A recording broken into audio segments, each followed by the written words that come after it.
The ledger lay open on Dr. Elias Thorne's desk, its pages brittle and foxed with age, a testament to years of meticulous, almost obsessive record-keeping. Outside his window, the Alabama sun, a relentless orb of fire, beat down on the dusty main street of Willow Creek. The year was 1847, and the air hung thick and heavy, laden with the scent of blooming jasmine, the distant hum of cicadas, and the ever-present cloying sweetness of ripening cotton. But Thorne, a man whose world was usually confined to the tangible and the empirical, was lost in a pattern that defied easy explanation, a chilling anomaly that had begun to consume his every waking thought. 17 girls, all born with hair the color of a sunset blaze, a fiery, unmistakable red, all with skin so pale it seemed to drink the light, almost translucent against the deep, rich tones of their mothers. And not one of them, not a single one, had a known father. The first instance had been a curiosity, a genetic quirk, the second a strange coincidence. But by the 17th, spread across 6 different plantations, the pattern had solidified into something far more sinister, a silent accusation etched into the very fabric of the community. Thorne, a physician trained to heal and to observe, found himself entangled in a mystery that whispered of systemic cruelty, of power wielded without conscience, and of a collective silence so profound it was deafening. He saw the children. He saw their mothers. And he saw the unspoken truth that everyone else seemed determined to ignore. The question that gnawed at his soul, that kept him pacing his small office long after the town had settled into its uneasy slumber, was not how this was happening, but why an entire society would choose to look away. Before we continue with the story of Dr. Thorne and the unsettling secret that would define his final years in Willow Creek, I want to take a moment to thank you for joining us here at Circle of Fearin. If you find yourself drawn to these forgotten corners of history, these narratives that whisper uncomfortable truths from the past, please consider subscribing to our channel and hitting that notification bell. The algorithms often overlook stories like these. Stories that challenge our perceptions and force us to confront the darker aspects of human history. Your support is invaluable in ensuring we can continue to bring these hidden histories to light. Now, let us return to the stifling heat of that Alabama summer, to the quiet desperation of Willow Creek, and to the moment when Dr. Thorne first began to understand the true horrifying scope of what he was witnessing. Willow Creek, established in the early 1820s, was less a town of grand aspirations and more a functional artery in the vast beating heart of the Cotton Kingdom. Its main street, a perpetually dusty ribbon of packed earth, was flanked by buildings that prioritized utility over aesthetics. A general store, its wooden porch groaning under the weight of barrels and crates. A sturdy brick bank symbol of the wealth flowing from the fields. A modest courthouse where justice, or at least its local interpretation, was dispensed. A clapboard church whose steeple was the tallest structure for miles, and the inevitable saloon, its raucous laughter and piano music spilling out into the humid evenings. Dr. Elias Thorne's office, a small, unassuming structure tucked between the dry goods store and the blacksmith, blended seamlessly into this landscape of practical necessity. Thorne had arrived in 1842, a young man in his late 20s, fresh from his medical studies at the University of Pennsylvania. He'd envisioned a life of intellectual pursuit, perhaps even contributing to the burgeoning fields of medical science.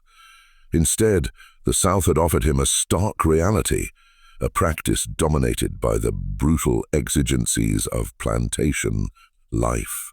His days were a relentless cycle of treating sunstroke, fever, dysentery, and the myriad injuries inflicted by the unforgiving labor of cotton cultivation. He set broken bones, lanced boils, and most frequently attended to the births of children, both free and enslaved. The white families, the planters and their kin, viewed him with a mixture of respect and condescension, preferring their own remedies for minor ailments and calling upon him only when death seemed imminent. The enslaved population, however, saw him as a necessary, if sometimes feared, presence, a man who could alleviate suffering even if he could not change their circumstances. He was a man of quiet habits, Thorn, with a lean frame that seemed perpetually stooped over his medical texts or his ledger. His spectacles, perched precariously on his aquiline nose, were often smudged, and his thinning brown hair was perpetually disheveled from nervous habit. He was a bachelor, his life devoid of the domestic comforts that many of his peers enjoyed. His true companions were his books, his meticulous notes, and the ever-present unspoken questions that simmered beneath his calm exterior. He was, above all, an observer, a man who believed in the power of data, of patterns, of the cold, hard facts that could be gleaned from careful documentation. It was this very dedication to observation that had led him down this unsettling path. The first entry that would later haunt him was made in the spring of 1844. He'd been summoned to the Beaumont plantation, one of the largest and most prosperous estates in the county, owned by the formidable Augustus Beaumont. The call had come in the dead of night, a frantic rider on a laird horse, signaling a difficult birth. The mother, a young enslaved woman named Clara, couldn't have been more than 18. She'd been in labor for nearly a day, her cries muffled by the thick walls of the small windowless cabin she shared with her family. Thorn had worked tirelessly, his brow beaded with sweat in the oppressive heat, guiding the birth with practiced hands. When the infant finally emerged, a tiny squalling bundle, Thorn had performed his routine examination. He checked for 10 fingers, 10 toes, listened to the strong beat of her tiny heart, and cleared her lungs. A healthy girl by all accounts. But as he'd wiped away the verix, his fingers had brushed against a shock of hair. Oh, it was an unmistakable shade of copper, vibrant and fiery, even in the flickering lamplight, and her skin, once cleaned, was remarkably pale, almost translucent, revealing the delicate network of veins beneath. He'd glanced at Clara, whose skin was the color of rich earth, and then at the other women in the cabin, their faces etched with concern, their complexions uniformly dark. Red hair, Thorn knew from his medical texts, was a rare genetic variation that could appear in any population. But this combination, the intense red, the extreme power, was striking.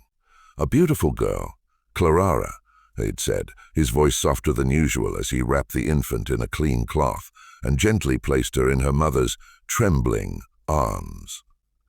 Strong and healthy, Clara had looked down at her daughter, her face a complex tapestry of exhaustion, relief, and something else Thorn couldn't quite decipher. A flicker of fear, perhaps, or a deep, weary resignation. "Thank you, Doctor," she'd whispered, her voice sorrow, her eyes never leaving the tiny face nestled against her breast. Thorn had lingered, as was his custom, ensuring both mother and child were stable. As he'd packed his instruments, the question, almost an afterthought, had slipped out. The father, is he here on the plantation? The air in the cabin had grown heavy, thick with unspoken tension. The other women, who had been murmuring softly, fell silent, their gazes dropping to the rough, honeyed floorboards. Clara had simply shaken her head, her eyes still fixed on her daughter. "Don't know, sir," she'd murmured, her voice barely audible. "Don't rightly know." It was an answer Thorn had heard countless times. In the brutal calculus of slavery, the paternity of enslaved children was often deliberately obscured, especially when a white man was involved. To acknowledge such a union was to invite complications, to challenge the carefully constructed fictions of racial purity and ownership. The children, regardless of their parentage, were simply absorbed into the enslaved population, their mixed heritage an open secret that was never openly acknowledged. Thorne, accustomed to the unspoken rules of this society, had accepted the answer without pressing further. He'd made a brief entry in his ledger: female infant, healthy, unusual coloring. It was a curiosity, nothing more. But then, 8 months later, another call had come, this time from the Oakhaven plantation, a smaller, less prosperous estate owned by the struggling Oakhaven family. The mother, a woman named Bess, had gone into premature labor. Thorne had arrived to find a desperate situation, and despite his best efforts, the infant, another girl, had been weak and sickly. She'd lived only 3 days, but in those 3 days, Thorne had noted the same distinctive features: bright, fiery red hair and pale, almost translucent skin. Sure, Susie. He'd asked Bess the same question and received the same weary, resigned answer. Don't know, sir. 2 red-haired girls born months apart on different plantations to different mothers. It was unusual, certainly, but Thorne, ever the rationalist, had still sought a scientific explanation, perhaps a rare genetic trait, a distant common ancestor whose genes had resurfaced. He'd consulted his medical texts, searching for precedents, for explanations. But then there had been a third and a fourth, and by the summer of 1847, when Thorne sat at his desk, the ledger opened before him. The number had climbed to 17 girls, all with the same distinctive red hair and pale skin. 17 girls born to enslaved women across 6 different plantations. 17 girls whose fathers were unknown, or at least unacknowledged. The statistical improbability was staggering. Thorne had spent countless hours poring over his records, cross-referencing dates, locations, and the physical characteristics of the children. He'd ruled out environmental factors, genetic mutations within the enslaved population, as the mothers showed no such traits, and any other plausible scientific explanation. The only conclusion that remained, the only one that fit the undeniable evidence, was one that Thorne had initially resisted with every fiber of his being. These children all shared a father, a white father, a father with distinctive red hair, who had access to multiple plantations, and the power to ensure that his actions would never be questioned, never challenged, never even whispered about. The realization had settled upon Thorne slowly like a suffocating shroud. It was not a sudden epiphany, but a creeping dread, a cold certainty that seeped into his bones. He had uncovered a terrible truth, a systematic pattern of abuse that had been unfolding for years, right under the noses of an entire community. And now the impossible question: what should he do about it? The town of Willow Creek, like so many others in the antebellum South, operated on a delicate, yet brutally enforced social contract. It was a world built on rigid hierarchies, where power flowed downwards from white men of property and wealth. At the bottom of this pyramid were the enslaved who possessed no legal rights, no voice, no protection. The law itself was a tool designed to maintain this structure, to protect the interests of the powerful and to crush any challenge to their authority. An enslaved woman who accused a white man of rape would not only be disbelieved, but would likely face severe punishment for daring to speak against a white man. The very concept of rape, in such a context, was legally meaningless.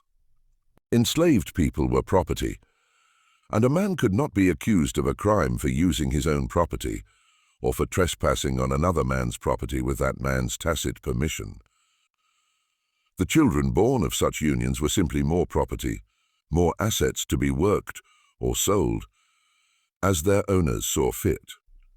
Their existence was a testament to the absolute power of the white man, a power that extended even to the bodies of enslaved women.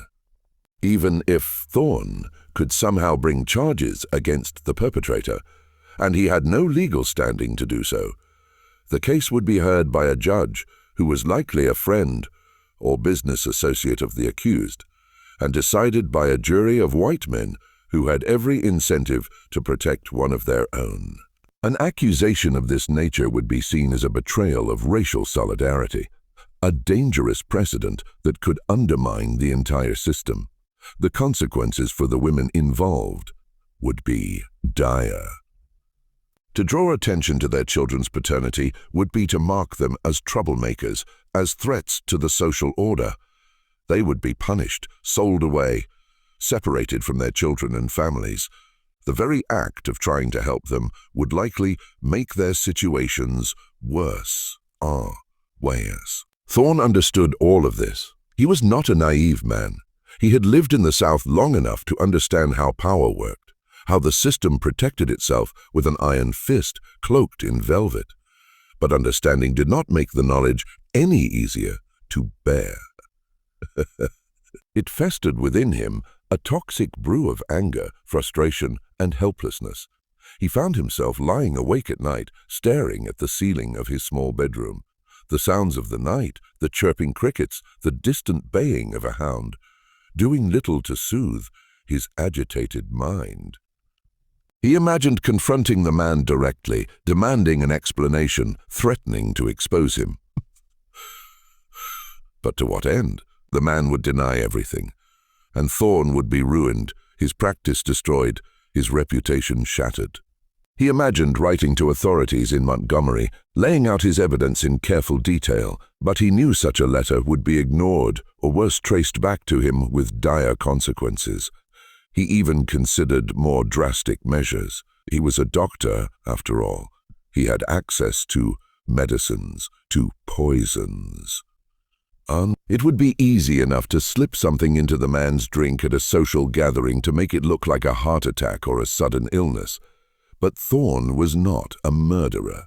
The thought of taking a life, even the life of a man he had come to despise, was abhorrent to him, and so he did nothing. No. He continued his rounds, delivered babies, treated illnesses, and kept his terrible knowledge locked away in his heart and in the coded entries of his ledger. But the weight of that knowledge was crushing him slowly, inexorably. The question of who had become an obsession for Thorne. He began to pay attention to details he had previously overlooked. At church on Sundays, he would surreptitiously scan the congregation, noting the color of every man's hair. At social gatherings, he would listen intently to conversations, trying to discern who had business dealings with multiple plantations, who traveled frequently, who had the kind of access that would allow for such systematic abuse. The pool of suspects was surprisingly small.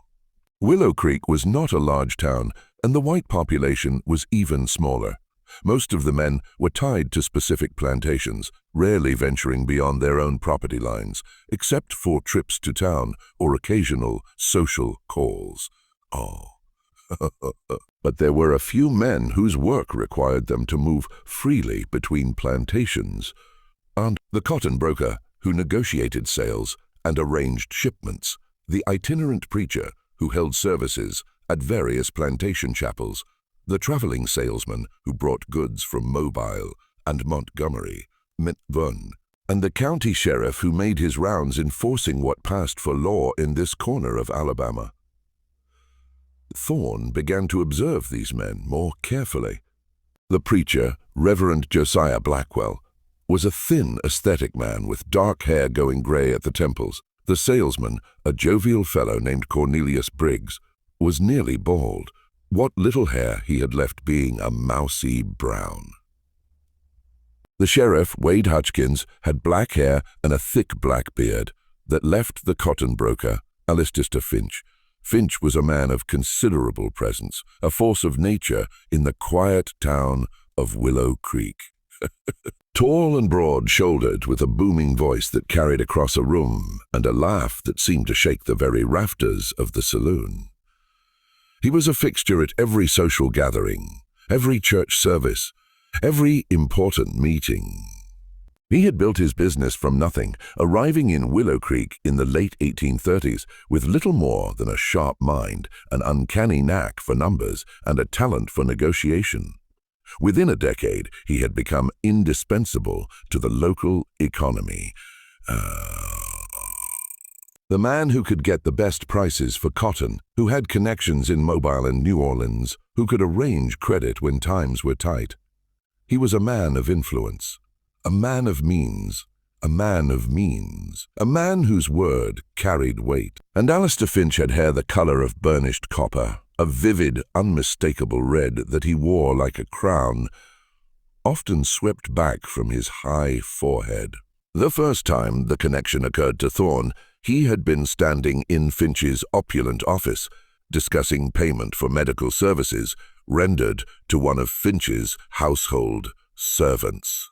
Finch had been seated behind his massive mahogany desk, the afternoon sun streaming through the tall window behind him, setting his hair ablaze with light.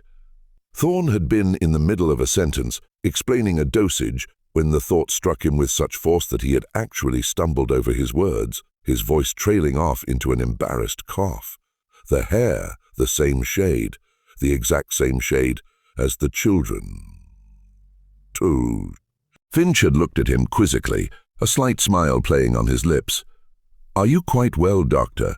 You look as though you've seen a ghost." Thorne had recovered quickly, mumbling something about the oppressive heat, and had finished his business as quickly as possible. But as he had walked back to his office, the image of Finch's fiery hair, illuminated by the sun, had burned itself into his mind. Could it be? Could Alistair Finch, respected businessman, church elder, pillar of the community, be the father of 17 enslaved children? The more Thorne thought about it, the more the pieces seemed to fall into place with a horrifying precision. Finch's business required him to visit every major plantation in the county, often staying overnight when negotiations ran late or when social obligations dictated. He was a bachelor, living alone in a large, well-appointed house on the edge of town with only a small staff of enslaved servants. He was charming, persuasive, the kind of man who could talk his way into or out of any situation. And he was powerful with connections that reached all the way to the state capitol in Montgomery. If any man in Willow Creek could commit such acts with complete impunity, it would be Alistair Finch, but suspicion was not proof. Thorne was a man of science, trained to rely on evidence and observation, not speculation and conjecture. He needed to be certain, and so he began to investigate as discreetly as possible, weaving his inquiries into his daily rounds, his conversations, his very observations of the world around him. He started by reviewing his ledger even more carefully, noting not just the dates of the births, but also the approximate dates of conception, working backward from the gestational period. Then, during his visits to the various plantations, he began to ask subtle, seemingly innocuous questions. Had Mr. Finch been by recently? When had he last visited? How long had he stayed? Had he dined with the family? Had he spent the night? The answers, pieced together over weeks and months, formed a damning pattern. In almost every case, Alistair Finch had visited the plantation in question approximately 9 months before the birth of a red-haired child. Sometimes his visits had been for business, negotiating cotton prices, arranging shipments, moments. Sometimes they had been social, dinner with the plantation owner, a game of cards, a night of drinking and conversation in the parlor. But he had been there every single time. The evidence was circumstantial, yes, but it was overwhelming. Thorne felt a cold certainty settling in his chest, a weight that made it hard to breathe, a knot of dread that tightened with each new confirmation. He had uncovered a terrible truth, a systematic pattern of abuse that had been going on for years, right under the noses of the entire community. And now he faced an impossible question. What should he do about it? The answer he knew was fraught with peril, not just for himself, but for the very women and children he sought to protect. The weight of his knowledge began to press down on Thorn, suffocating him. He found himself increasingly withdrawn, his usual quiet demeanor deepening into a brooding silence. The vibrant Alabama landscape, once a source of quiet contemplation, now seemed to mock him with its beauty, a stark contrast to the ugliness he carried within. One sweltering afternoon, as he rode his buggy along a dusty track bordered by towering pines, the sun beating down relentlessly, Thorn found himself contemplating the sheer audacity of Finch. How could a man live with such a secret, such a trail of silent victims? Did he feel no guilt, no shame? Or had he, like so many others in this society, simply compartmentalized his actions, viewing the enslaved as property, their bodies and lives existing solely for his gratification and profit? He pulled the buggy to the side of the road, the horses stamping impatiently in the heat. He reached into his medical bag, not for an instrument, but for a small flask of whiskey he had begun to carry with increasing frequency. A long swallow burned its way down his throat, offering a fleeting moment of oblivion before the thoughts rushed back, more insistent than ever. He thought of Clara, the first mother, her face a mask of weary resignation. He thought of Bess, whose child had died after only 3 days, a tiny red-haired ghost. He thought of the other mothers, their names now etched into his memory: Sarah, Eliza, Martha, Lucy, each one a silent testament to Finch's depravity, each one a victim of a system that offered no protection. Thorn knew he couldn't speak out without proof, and even with proof, the system would protect Finch. He was trapped, a silent witness to a crime that society refused to acknowledge. The injustice of it all was a bitter pill, one he swallowed daily. The autumn of 1848 brought with it the annual harvest celebration at the Beaumont plantation. It was a grand affair, a ritual of wealth and power, where Augustus Beaumont, the patriarch of the estate, invited the white families of the county to revel in the bounty of another successful cotton harvest. The air was filled with the aroma of roasted meats, sweet pies, and expensive tobacco. Music provided by a small ensemble of enslaved musicians drifted from the wide veranda of the plantation house, mingling with the laughter and animated chatter of the guests. Thorn had little taste for such gatherings, finding the forced conviviality and superficial pleasantries grating, but attendance was expected, a social obligation he couldn't easily avoid without drawing undue attention. He stood on the periphery of the festivities, a glass of lukewarm punch in his hand, trying to appear engaged, his gaze sweeping over the scene with his usual detached observation.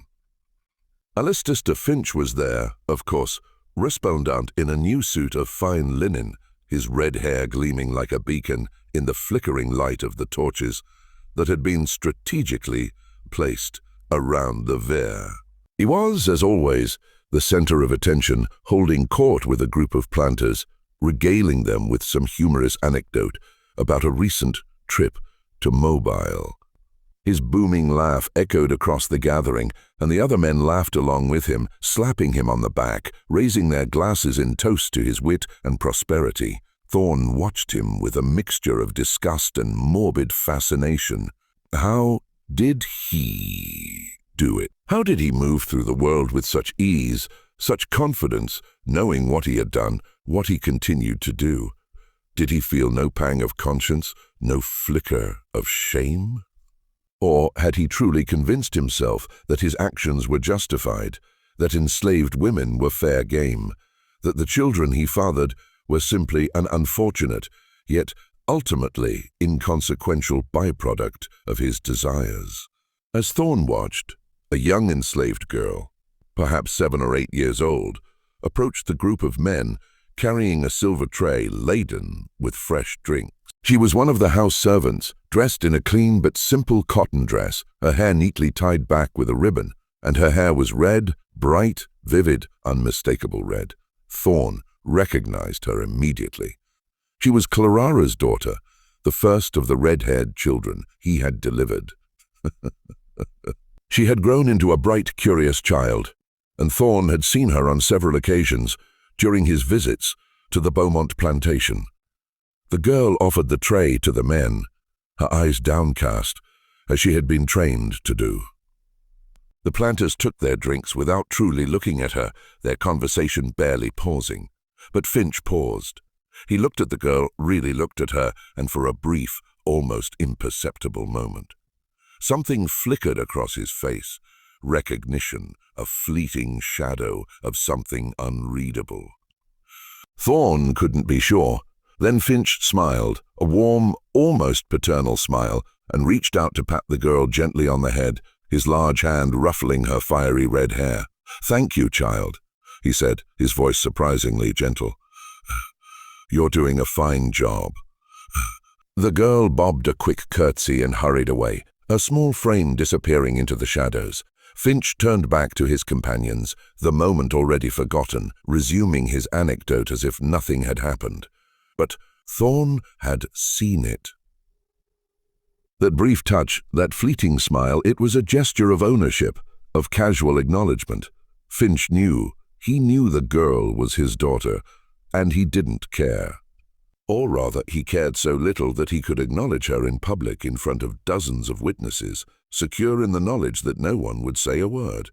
The sheer brazenness of it, the absolute impunity. The realization hit Thorn like a physical blow, a punch to the gut, that left him breathless. It wasn't just that Finch was committing these acts. It was that he was doing so openly, brazenly, confident in his absolute immunity. The entire community knew, or at least suspected, and they were all complicit in the silence. The planters who employed Finch's services, the wives who smiled and nodded at social gatherings, the sheriff who enforced the law, the preacher who delivered sermons on morality. They all knew, and they all chose to look away. Their silence was a shield protecting Finch and, by extension, the fragile edifice of their own society. Thorn felt a wave of nausea wash over him. He set down his glass of punch, the clinking sound barely audible above the den, and made his way to the edge of the veranda, needing air, needing to escape the suffocating atmosphere of the celebration. He stood in the darkness beyond the torchlight, breathing deeply, trying to calm the frantic pounding of his heart. The sweet scent of jasmine now seemed cloying, sickly. "Dr. Thorn, are you unwell?" He turned, startled to find Ara, the elderly enslaved woman who served as a midwife on the Beaumont plantation, standing a few feet away. She had been watching him, her dark eyes, ancient and wise, filled with a quiet concern. Ara was a woman of perhaps 60 years, her face a roadmap of lines etched by age and hardship, her hair a silver halo beneath her headscarf. She had assisted Thorn at dozens of births over the years, and he had come to respect her knowledge and skill. She knew more about childbirth than most trained physicians, her expertise born of decades of practical experience and an intuitive understanding of the human body. "I'm fine, Ara. I'm fine, Ara," he said, though his voice sounded strained even to his own ears. "Just needed some air." Ara nodded slowly, her gaze unwavering. "You've been troubled lately, Doctor," she said quietly, her voice a low, resonant murmur. "I've seen it in your face. You carry in something heavy." Thorn hesitated. He had never spoken openly about his suspicions, not to anyone. But Lara was different. She was part of the enslaved community, privy to their secrets and their suffering, a silent guardian of their unspoken truths. If anyone would understand, it would be her. If anyone could offer a glimmer of insight, it was Ara. Ara. He began slowly, choosing his words with immense care. "The children are ones with red hair. You've helped deliver several of them. haven't you?" R's expression didn't change, but something shifted in her eyes, a subtle flicker of weariness, a deep-seated caution born of a lifetime of survival. "Yes, sir, I have." Her voice was flat, devoid of emotion. "Do you?" Thorn paused, struggling to articulate the unutterable. "Do you know who their father is?" For a long moment, Ara said nothing. She looked past Thorn toward the brightly lit veranda where the celebration continued, where Alistair Finch's booming laugh could still be heard above the music and conversation. The sounds of rivalry seemed to mock their quiet, desperate exchange. "Some things, Doctor," she said finally, her voice barely above a whisper, "are better left unspoken, for the sake of the mothers, for the sake of the children. Speaking the truth don't always set you free. Sometimes it just gets you sold down the river, or worse." "But it's wrong," Thorn said, his voice tight with a raw, barely suppressed frustration. "What he's doing, it's wrong." "Someone should what?" Aloy interrupted her voice, though still quiet, now sharp, with an edge of weary anger. "Should speak up, should accuse a powerful white man. And what you think would happen then, Doctor? You think there'd be justice? You think those women and children would be protected?" She shook her head slowly, a gesture of profound resignation. "No, sir. All that would happen is suffering. More suffering. The mothers would be punished. The children would be sold away, scattered like dust in the wind. And Mr. Finch, he'd go right on with his life, same as always. That's how this world works. Doctor, you know that as well as I do." Thorn felt the truth of her words like a knife in his chest, twisting deep. She was right. Of course she was right. The system was designed to protect men like Finch and to punish anyone who dared to challenge them. Speaking out would accomplish nothing except to cause more pain for those who were already suffering beyond measure.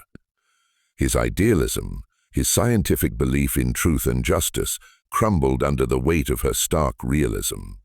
"So, we just do nothing?" he asked, his voice hollow, devoid of hope. "We just let it continue." Ara's expression softened slightly, a flicker of compassion in her ancient eyes. "We survive, Doctor. That's what we do. We protect our own as best we can. We love those children, red hair and all. And we raise them up strong. We teach them what we can. And we remember. We remember everything. Maybe someday things will be different. Maybe someday there'll be a reckoning. But that day ain't today, and it ain't going to be tomorrow neither." She turned to go, then paused and looked back at him, her gaze piercing. "You a good man, Dr. Thorn. You got a kind heart." But kindness ain't always enough in this world. Sometimes the best thing you can do is bear witness, remember what you've seen. Write it down. Maybe someday someone will want to know the truth. And then your words, they might mean something. And with that, she disappeared back into the shadows, leaving Thorn alone with his thoughts, his terrible, useless knowledge, and the suffocating realization that the silence was not just a choice, but a brutal necessity for survival. The years that followed were a slow, agonizing torture for Thorn. He continued his practice, continued his rounds, continued to deliver the red-haired children that appeared with disturbing regularity.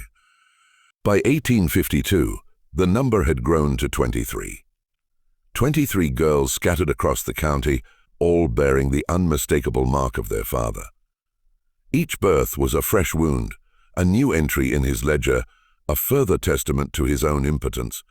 He watched them grow, these children. Some were bright and spirited, full of life despite the circumstances of their birth, their fiery hair a defiant crown.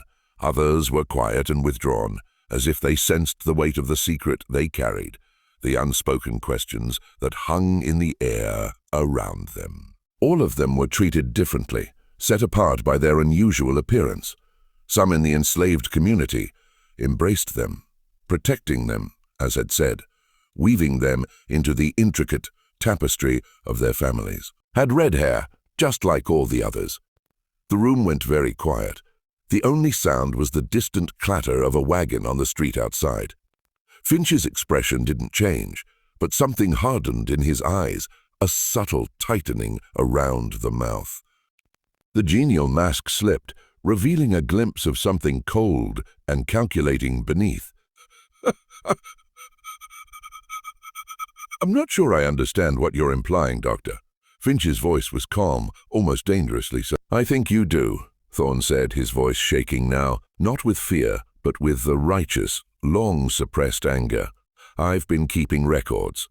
24 children in 10 years, all with red hair, all born to enslaved women on plantations you visit regularly, all with fathers who are conveniently unknown. Finch leaned back in his chair, his fingers steepled beneath his chin, his eyes narrowed. When he spoke, his voice was still calm, almost amused, a chilling display of control. That's quite an accusation, Dr. Thorne. Based on what? The color of some children's hair. Genetics is a mysterious thing. Surely you, as a man of science, understand that. A rare trait, perhaps passed down through generations. You're seeing patterns where none exist. Doctor, I understand, Thorne said, his voice rising, trembling with the force of his long-held fury that you've been raping enslaved women for a decade. I understand that you fathered 24 children and taken no responsibility for them. I understand that Hannah died because of you, because of your depravity, your absolute disregard for human life. Finch's expression turned cold, utterly devoid of warmth or humanity. He stood slowly, deliberately, his considerable height and bulk suddenly menacing, casting a long shadow over Thorne. Be very careful, Doctor, he said quietly, his voice a low, dangerous growl. You're making serious allegations without a shred of proof. Allegations that could be considered slanderous, damaging to my reputation in my business. Do you understand the consequences of such slander in this community? I don't care about consequences, Thorne said. Though even as he said it, he knew it wasn't entirely true.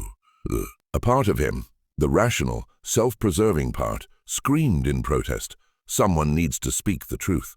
The truth. Finch laughed, a harsh, bitter sound that held no mirth. The truth is that you're a lonely, bitter man who's been drinking too much and letting his imagination run wild. The truth is that you have no proof of anything that would stand up in any court of law. The truth is that if you repeat these accusations to anyone else, I will ruin you. I'll have you run out of this county, a disgraced charlatan. I'll make sure you never practice medicine again anywhere in this state. Do you understand me, Doctor? Thorne stared at him, at the cold certainty in his eyes, at the absolute unyielding power emanating from him. And in that moment, he felt his courage crumble, his desperate resolve dissolve into a bitter, impotent despair. Finch was right. He had no proof that would stand up in any court. He had suspicions, circumstantial evidence, a pattern that could be explained away as coincidence by anyone determined to do so. And Finch had power, connections, the full unyielding weight of the social order behind him. Thorne was a single insignificant man against an entire system. Get out of my office, Finch said, his voice like ice, dismissing Thorne as if he were an annoying fly. And if you value your livelihood, your reputation, or even your continued presence in this town, you'll forget this conversation ever happened. You'll forget everything you think you know. Thorne left, his legs shaking, his heart pounding a frantic rhythm against his ribs. He had confronted Finch, and he had lost. Nothing had changed. Nothing would change. The silence, he realized, was not just a choice, but a weapon. The confrontation with Finch marked a profound turning point for Thorne. He withdrew further into himself, his practice dwindling as his reputation for instability grew.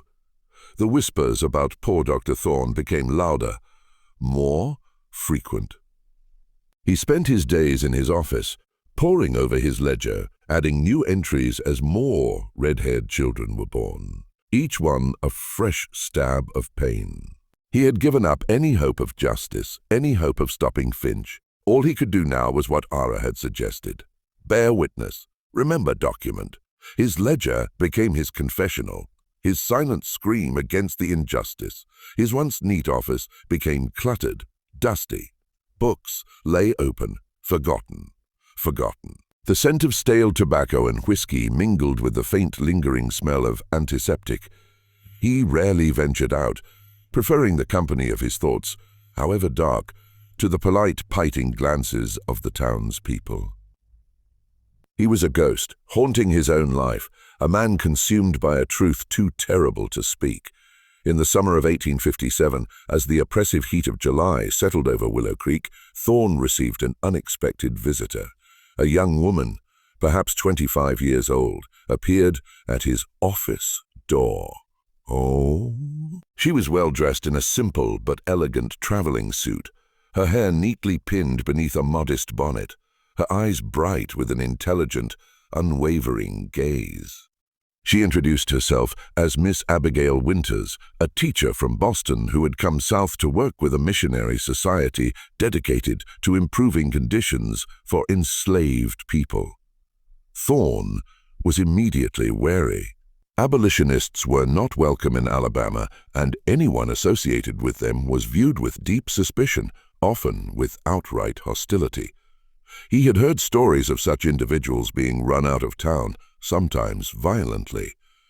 But Miss Winters was persistent. Her quiet determination of force Thorne found difficult to resist. Eventually, he agreed to speak with her, ushering her into his dimly lit office. "I've been traveling through the South," she explained, her voice clear and calm as she sat opposite Thorne, her hands clasped neatly in her lap. "Documenting the conditions of slavery, not for immediate publication. Doctor, I'm not foolish enough to think I could publish such things openly in this climate, but for the historical record, so that someday when this terrible institution is finally abolished, people will know the truth of what happened here, the full, unvarnished truth." "A noble goal," Thorne said dryly, his voice raspy from disuse. He poured himself a small measure of whiskey, offering none to his guest, and a dangerous one. Perhaps Miss Winters acknowledged her gaze steady. But necessary. "I've heard rumors, Dr. Thorne, about unusual patterns in this county, children born with distinctive features. I was hoping you might be able to provide some insight. Your name was mentioned by a few of the midwives I spoke with, particularly an older woman named Ara on the Beaumont plantation. She spoke highly of your kindness and your keen eye." Thorne felt his heart begin to race, a frantic flutter in his chest. How had she heard? Who had told her? Who had told her? Ara, of course.